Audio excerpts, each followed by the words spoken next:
Determinado ang pamunuan ng China na mapasakamay ang Taiwan. Pero sa mga nakaraang taon, imbes na puro diplomasya, mas lumalakas ang pressure ng militar.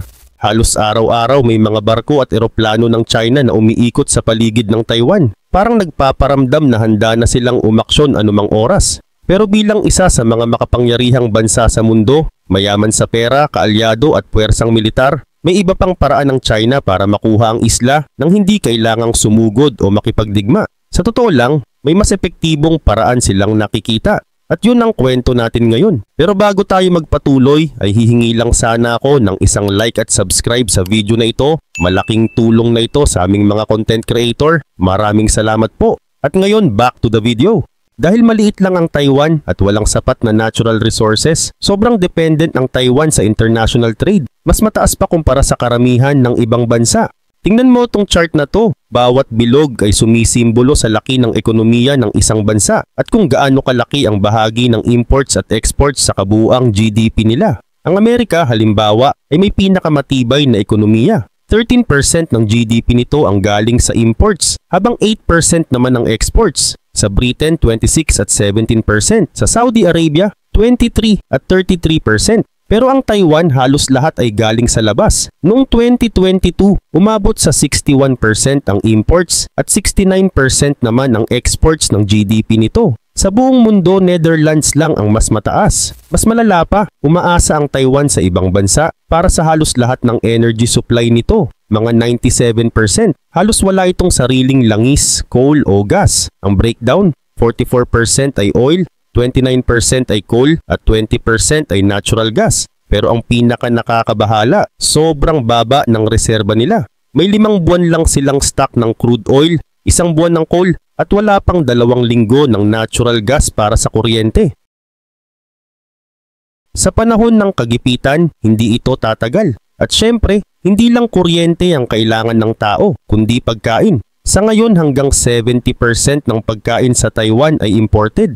Habang tumatagal, mas nagiging diverse ang diet ng mga tao kaya mas tumataas ang pangangailangan sa imported goods. Kung biglang maputol ang supply, aabot lang sa 12 buwan ang food stockpiles nila.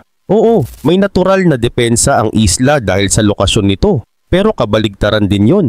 Wala itong land borders kaya hindi ito madaling masuplayan sa panahon ng krisis. Kung ikukumpara sa Ukraine, kahit papaano ay nakakapasok pa rin ang tulong mula sa kalupaan ng Europe. Para sa mga leader ng China, ito ay isang malaking kahinaan na pwedeng samantalahin. Noong 2006, inilabas ng National Defense University ng China ang isang military textbook na nagsasabing ang pinakamabisang paraan para mapasuko ang Taiwan ay ang palibutan ito gamit ang malalaking puwersa ng Navy at Air Force. Sa madaling salita, puputulin nila ang koneksyon ng Taiwan sa buong mundo. Militar, ekonomiya at lahat ng supply hanggang sa mapilitang sumuko ang isla nang walang putok ng baril. Ang plano ng China, isang blockade na tahasang idinisenyo para putulin ang daloy ng kalakalan, enerhiya at lahat ng importanteng resources na bumubuhay sa halos 24 na milyong mamamayan ng Taiwan. Kung sapat na tagal ang ilalaan ng China para pahirapan ang isla, baka sa bandang huli ay mapilitang sumuko ang Taiwan. Kasi isipin mo, kapag ang isang bansa ay tuluyang naputol mula sa karagatan, para na rin itong unti-unting nauubusan ng hangin. Ang pananakot ngayon ay hindi na lang puro misil o sundalo. May tinatawag tayong gray zone warfare, isang uri ng tahimik ngunit epektibong paraan ng agresyon. Hindi halatang digmaan pero ramdam mo ang epekto. Paano kung biglang may insidente sa paligid ng Taiwan Strait? Maaari ning samantalahin ito ng Beijing para magdeklara o maglagay ng blockade at sasabihin nilang hindi ito sa ngalan ng gera, kundi sa ilalim ng kunwaring humanitarian mission o law enforcement operation. Sa ganitong setup, pwedeng magpatupad ng quarantine zone ang China sa paligid ng Taiwan. Isang bagong patakaran kung saan sila na ang nagdedesisyon kung sino ang papasok at lalabas sa isla. At dito nagiging delikado ang sitwasyon. Kumpanya man o gobyerno, mapipilitan silang sumunod sa mga bagong alituntunin ng China at unti-unting nawawala ang kontrol ng Taiwan sa sarili nitong teritoryo. Ang mas nakakatakot pa, ang ganitong blokadeng tila inosente ay hindi agad maituturing na act of war. Kung ang Chinese Coast Guard lang ang mangunguna imbes na Navy, mas mahihirapan ang Amerika na direktang makialam o gumanti. Kaya sa ganitong senaryo, hindi militar ang bida, kundi mga civilian at law enforcement ships gaya ng Coast Guard at maritime militia ng China. Ito ang mga posibleng manguna sa pagpapatupad ng blokading ito. Sa simula, maaaring maglabas ng anunsyo ang China na lahat ng barko, cargo man o oil tanker na papasok sa Taiwan ay kailangang dumaan sa customs inspection. Pwedeng akyatin ng Chinese Coast Guard ang mga barko, inspeksyonin ng laman at tanungin ng crew. At kung hindi sumunod, mawawala ang access ng kumpanyang iyon sa market ng China. Mukha lang simpleng proseso. Parang kailangan mo lang mag-submit ng tamang papeles at pwede ka nang makapasok sa Taiwan. Pero ang totoo, sa bawat pagsunod, unti-unting nauubos ang kasarinlan ng bansa. Hindi nga kailangang i-blockade ang buong isla. Kahit kalahati lang ng kalakalan ng Taiwan ang maputol, sapat na para pabagsakin ang ekonomiya nito. Kapag sinabayan pa ito ng pagtigil sa pagpasok ng langis, gas at coal, magkakaroon ng malawakang power outage. At kapag nawalan ng kuryente at supply, humihina na rin ang paninindigan ng mga tao at pamahalaan. Pero hindi dyan nagtatapos ang plano. May 5 pangunahing daungan ang Taiwan at dito posibleng unang umatake ang China kung magdeklara sila ng blockade. Kaohsiung ang pinakaabala. Noong 2022, nasa $159 billion ang dumaan sa port na ito. Ibig sabihin nasa 57% ito ng kabuuang maritime trade ng bansa. Sumunod ang Keelung na may $7.8 billion, Taichung na may $21.7 billion, Port of Taipei na may $20 billion at Malo na may $9.5 billion. Kapag sinimulan ng blockade, tiyak na ang mga daungang ito ang unang babantayan ng mga barko ng China. Aakyat sila sa 24 nautical mile contiguous zone ng Taiwan. Pero iiwasang lumampas sa 12 nautical mile territorial sea.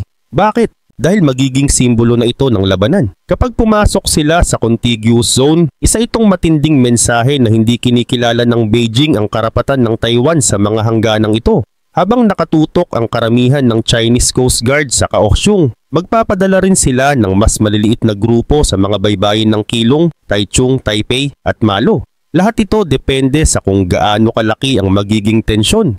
Hindi lang sa kanlurang bahagi ng Taiwan pwedeng mag-deploy ang China. Posible ring padalhan nila ng mga barko ang silangang baybayin para tuluyang mapalibutan ang buong isla. Sa likod ng mga barkong Coast Guard, maaaring gamitin ng China ang mga civilian ships mula sa kanilang Maritime Safety Administration. Karaniwang mga fishing vessels na sa totoo lang bahagi na ng tinatawag nilang maritime militia. Pero may malaking kaibahan ito. Hindi sila otorisadong sumampa o magsagawa ng inspeksyon sa mga cargo ship. Ang misyon nila, punan ang mga puwang sa pagitan ng mga grupo ng Coast Guard. Para saan? Para lituhin ang surveillance at situational awareness ng Taiwan na parang sabay-sabay may galaw sa iba't ibang direksyon. Ang resulta, mas mahirap para sa Taiwan na tukuyin kung saan talaga manggagaling ang sunod na hakbang ng China.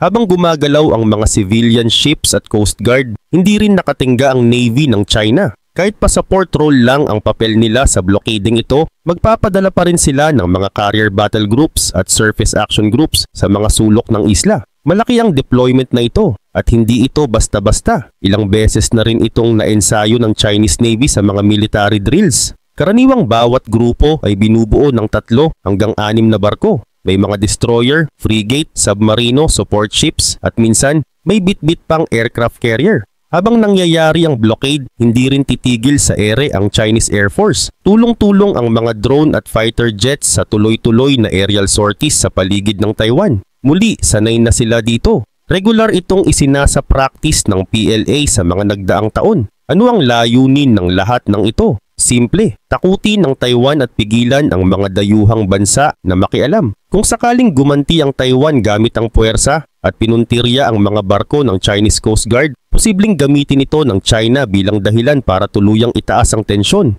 Dito magsisimula ang posibilidad ng ganap na digmaan, isang senaryo na maaring hindi kayanin ng Taiwan. Bakit? Dahil sa dami ng barko at galing ng teknolohiya, ang Chinese Coast Guard ang pinakamalaki sa buong mundo pagdating sa bilang ng malalaking ocean-going vessels. Malayo sa kakayahan ng Taiwan pareho sa dami at kalidad. Pero para hindi magalit ang international community, posibleng magkunwaring kalma ang China. Halimbawa, babawasan nila ang inspections o itutuon lang ito sa mga barkong pagmamay-ari ng Taiwan. Pero sa totoo lang, nasa kamay pa rin ng Beijing ang lahat ng kondisyon. Ang mas malala, kahit pa walang putok ng baril, ang simpleng banta ng blockade ay sapat na para mapilitang sumunod ang karamihan sa mga shipping companies. Either papayag sila sa bagong patakaran o ititigil muna nila ang pagpasok ng cargo sa Taiwan.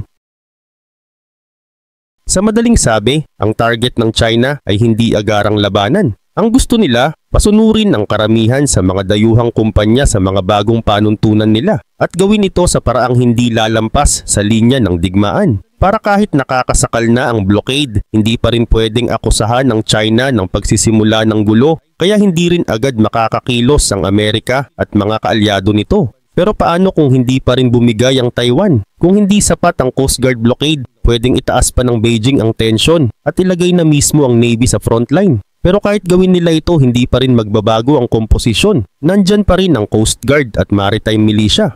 Ang Navy, mananatili sa likuran, handang sumuporta kung kakailanganin. Bakit hindi nila isusugod ang warships? Dahil delikado. Malalapit na ito sa mga coastal missile systems ng Taiwan. At kung may tama kahit isa sa mga mamahaling barko ng China, pwedeng bumalik sa kanila ang gulong sinimulan nila.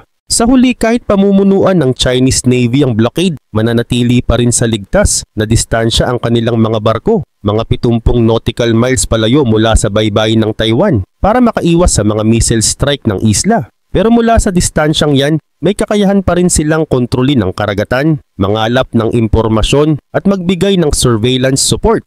At habang tahimik ang Navy sa malayo, mas paiigtingin naman ng China ang kanilang tinatawag na gray zone warfare. Isang halimbawa, pwedeng palihim na mag-deploy ng sea mines ang mga submarino ng China sa mga bukana ng pinakamalalaking daungan at energy terminals ng Taiwan. Isa sa mga target dyan ang Yong'an LNG Terminal sa may Kaohsiung, ang pangunahing pasilidad ng bansa para sa natural gas. Kung gugustuhin ng Beijing, pwede nilang bigyang babala ang buong global shipping industry.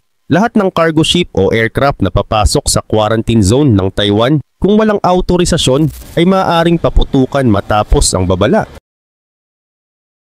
Kapag nangyari yon, tiyak na sisirit ang presyo ng shipping insurance sa rehiyon at baka patuluyang tumigil ang karamihan sa pagdadala ng kargamento sa Taiwan. Hindi lang yan, pwede ring magdeklara ng unofficial no-fly zone ang China sa loob ng Taiwan Air Defense Identification Zone. Dito susubukan ng Chinese Air Force at Naval Air Force na makuha ang air superiority. Lahat ng eroplano na papasok ng walang pahintulot ay itataboy o pipigilan. Sa isa pang hakbang ng pagpapakitang lakas, maaring magsanib puwersa pa ang China at Russia para sa mga strategic aerial patrols sa East China Sea. Isang senyales ng pananakot sa Japan at sa puwersa ng Amerika sa rehiyon. Samantala, habang abala ang langit at dagat, posibleng magsagawa rin ng military exercises ang PLA Rocket Force. Meron silang arsenal ng 1,800 conventional missiles, isa sa pinakamalaki sa buong mundo. Lahat ng ito kayang-kaya abutin ng Taiwan. Pero sa ganitong operasyon, mas layunin nitong pigilan ang mga banyagang bansa sa panghihimasok. Mula naman sa mainland, maaring isabay ng China ang malawakang cyber attacks na target ang communication at financial systems ng Taiwan para tuluyang ma-isolate ang isla. Kasabay nito ang pagkalat ng maling impormasyon at propaganda para lituhin ang mga tao, buwagin ang tiwala sa pamahalaan at hadlangan ang suporta mula sa ibang bansa. Pero para tuluyang maputol ang internet at impormasyon mula sa labas, may mas madilim pa silang opsyon, ang sumisid sa ilalim ng dagat. Dahil sa kasalukuyan, nakasandal ang Taiwan sa mahigit 12 undersea internet cables para sa karamihan ng connection nila. Kapag sinira ito, literal na mawawala sa linya ang buong isla. Bilang backup, pumirma kamakailan ng Taiwan ng kontrata sa French satellite company na Eutelsat para sa satellite internet gamit ang mga low Earth orbit satellites. Pero limitado lang ang bandwidth nito, kulang na kulang para sa normal na civilian use. Sa kabuuan, kaya talagang pahinain ng China ang Taiwan ng buwan-buwan, wala pang gera. Gamit lang ang yaman, resources at taktikang gray zone. Malamang paminsan-minsan ay ititigil nila ang blockade para bigyang daan ng negosasyon. Kaya para sa Beijing, mas pabor sa kanila ang blockade kaysa digmaan. Kahit pa mas mahirap ito kontrolin at mas hindi tiyak ang reaksyon ng international community. Pero hindi rin dapat maliitin ng Taiwan. Kung magpakita ito ng tibay at makakuha ng tulong mula sa Amerika o iba pang bansa, mas lalong hihirap para sa China na mapasuko ito. maliban na lang kung puwersahang sakupin ang isla. At doon na posibleng gumuho ang lahat dahil ang Taiwan hindi rin nagpapatalo. Kapag umabot sa sukdulan, pwedeng mauwi ang blockade sa ganap na pananakop. At sa sandaling sumiklab ang giyera sa Taiwan Strait, walang makapagsasabi kung paano na ito matatapos. Isa lang ang malinaw, ang mga alon ng labanan sa karagatang ito pwedeng maging dambuhalang pagbaha sa buong mundo.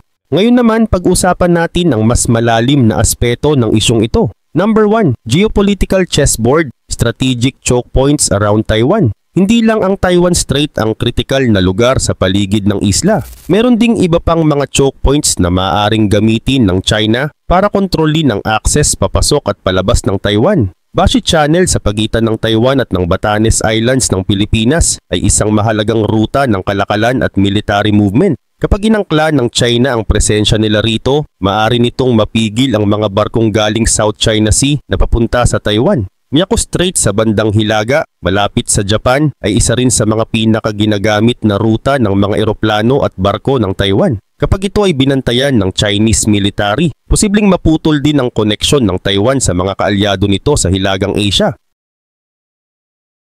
Number 2. Satellite and space warfare, the next level of isolation. Hindi lang sa dagat o cyberspace maaring maputol ang Taiwan. Sa panahon ngayon, ang laban ay umaabot na rin sa kalawakan. May posibilidad na gamitin ng China ang anti-satellite asset weapons para targetin ang mga satellite ng Taiwan o ng mga kaalyado nito. Kapag napinsala ang mga satellite na nagbibigay ng internet, GPS at military reconnaissance, lalong hihina ang depensa ng Taiwan. Pwede ring makialam ang China sa signal ng mga low Earth orbit satellite networks gaya ng Starlink o ng Eutelsat gamit ang electronic jamming technology. Number 3. Psychological warfare and internal destabilization. Isa sa pinakamalalakas na armas ng China ay hindi baril, kundi takot. Sa pamamagitan ng coordinated psychological operations, maaring magkalat ang China ng mga mensahe sa social media platforms na nagpapahiwatig na ang gobyerno ng Taiwan ay mahina, korap o pabaya, nang sa gayon ay mawalan ng tiwala ang publiko.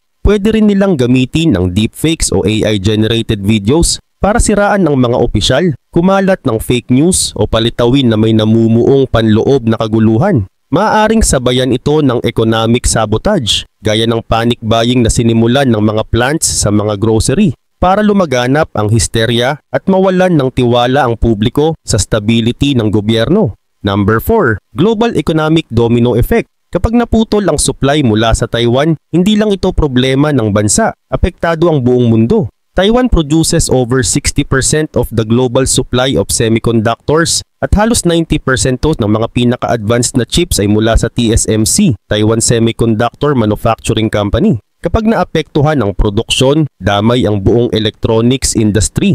Mula sa smartphones hanggang missiles, ang automotive, medical devices, data centers at maging ang global banking systems ay maantala rin dahil sa kakulangan ng semiconductors. Posibleng magkaroon ng stock market panic lalo na sa tech-heavy economies gaya ng South Korea, Japan at US. Number 5. Maritime disruption beyond Taiwan. Hindi lang mga barko papuntang Taiwan ang maapektuhan. Kapag nagdeklara ng quarantine ang China sa karagatan, maaring maantala ang buong Indo-Pacific Maritime Network. Pwedeng maantala ang kalakalan sa Philippine Sea, South China Sea at East China Sea na dumadaan sa mga shipping lane ng halos kalahati ng global trade volume. Posibleng magdulot ito ng domino effect, fuel shortages, food inflation at logistics bottlenecks sa Southeast Asia. Number 6. Role of regional allies and proxy tactics. Habang binabantayan ng China ang Taiwan, hindi rin titigil ang mga kaalyado ng Taiwan. Japan, dahil sa pagiging malapit at direct security interest, ay may posibilidad na magpadala ng naval assets sa paligid ng Miyako Strait o Batanes area. Kahit hindi opisyal na sangkot, Australia bilang bahagi ng AUKUS, kasama ang UK at US, ay maaaring mag-deploy ng surveillance aircraft para i-monitor ang galaw ng China. Vietnam, India at Pilipinas na may kani-kaniyang alitan sa China ay posibleng suportahan sa likod si Taiwan sa pamamagitan ng intelligence sharing o logistics. Number 7. Intelligence warfare, the eyes and ears of both sides. Sa sitwasyong ganito, napakahalaga ng impormasyon at hindi lang satellite ang pinag-uusapan. Human intelligence, HUMINT, Posibleng magpaikot ng mga undercover agents sa Taiwan ng China para makuha ang internal plans, galaw ng militar at mood ng mga leader. Samantala, maaaring sumagot ang Taiwan sa pamamagitan ng Signals Intelligence, SIGINT, pag-hack sa mga Chinese communications para malaman ang intensyon bago pa man ito isagawa. Number 8. Unconventional tactics and sabotage. Sa gray zone conflict, lahat ng pwedeng gamitin, gagamitin. Economic blackmail. China ang pinakamalaking trading partner ng maraming bansa. Gagamitin nila ito bilang leverage para pigilan ng mga bansang gustong tumulong sa Taiwan. Sabotage operations. Maaring sirain ang mga oil depots, power plants o water systems ng Taiwan gamit ang mga insiders or special operatives. Espionage in supply chains. Maaring lagyan ng malware o security backdoors ang mga imported Chinese electronics para spy ang systems ng Taiwan. Number 9. Legal and diplomatic frontlines. Hindi lang sa dagat o ere ang laban. Nasa UN at mga international courts din ito. Gagamitin ng China ang mga vague maritime laws para sabihing legal ang quarantine nila gaya ng ginagawa nila sa South China Sea. Maaring gamitin ang One China policy bilang legal justification para sa blockades na parang domestic affair lang at hindi dapat pakialaman ng ibang bansa. Sa kabilang banda, maglalaban din ang mga diplomatikong rep ng Taiwan sa UN allies para kumalap ng suporta, tulong o kahit moral pressure sa Beijing. Number 10. Timeline of escalation scenarios. Kung paano pwedeng lumala ang sitwasyon. Unannounced naval presence. Nagpaparamdam lang muna ang China. Soft quarantine declaration. Pinapalitan ng rules for incoming vessels. Economic coercion. Nililimitahan ang kalakalan pero walang labanan. Cyber plows, psychological attacks, paninira ng systems at destabilization. Targeted enforcement, selective inspections at blockade drills. Full blockade, quarantine plus no-fly plus no-sail zone. Military provocation, accidental clash or pretext-driven skirmish. Kinetic conflict, full-scale invasion o massive retaliation. Number 11. Air mobility disruption at logistics sa loob ng Taiwan. Hindi lang ang imports at exports ang maaapektuhan sa panahon ng blockade, pati ang paggalaw sa loob mismo ng Taiwan ay maaring maparalisa. Maraming lugar sa bansa, lalo na ang mga liblib o bulubunduking bahagi, ang umaasa sa air freight para sa agarang delivery ng gamot, pagkain at emergency supplies. Kapag nasakal ang himpapawid sa no-fly zones, maaaring magkaroon ng kakulangan kahit sa basic needs. Kahit wala pang missiles na tumatama. Number 12. Propaganda. Gamit ang Chinese media at foreign networks tahimik pero epektibo rin ang isa pang sandata ng China. Information warfare sa pamamagitan ng state media. Sa loob at labas ng bansa, maaring palaganapin ng Beijing ang naratibong sila ang biktima at ang Taiwan ang gumagawa ng tensyon. Sa ilang bansa, may Chinese-controlled media outlets na maaring gamitin para baluktutin ang katotohanan, layuning bawasan ang international sympathy sa Taiwan at lituhin ang global audience. Number 13. Papel ng civilian resistance sa Taiwan. Habang todo sa paghahanda ang militar ng Taiwan, tahimik ding lumalakas ang tinatawag na civilian resistance. Mga ordinaryong mamamayan na nagsasanay sa basic survival, communication at psychological resilience kung sakaling magkaroon ng invasion o prolonged blockade. Katulad ng nakita sa Ukraine, posible ring magkaroon ng volunteer network sa Taiwan na tutulong sa logistics, moral boosting at information relay kung tuluyang maputol ang internet at komunikasyon. Number 14. Logistics burden ng China para sa pangmatagalang blockade. Kahit na mukhang lamang ang China sa military resources, ang pagpapatuloy ng blockade ay may sariling kabigatan. Hindi biro ang gastos sa gasolina, maintenance ng barko, pagkain para sa libu-libong tauhan at rotation ng fleets. Ang buong operasyon ay nangangailangan ng walang patid na logistical support at habang tumatagal ito, mas nagiging mahirap panatilihin. Isang mahinang spot ito na maaaring pagsamantalahan ng Taiwan at mga kaalyado nito kung tatagal ang tensyon.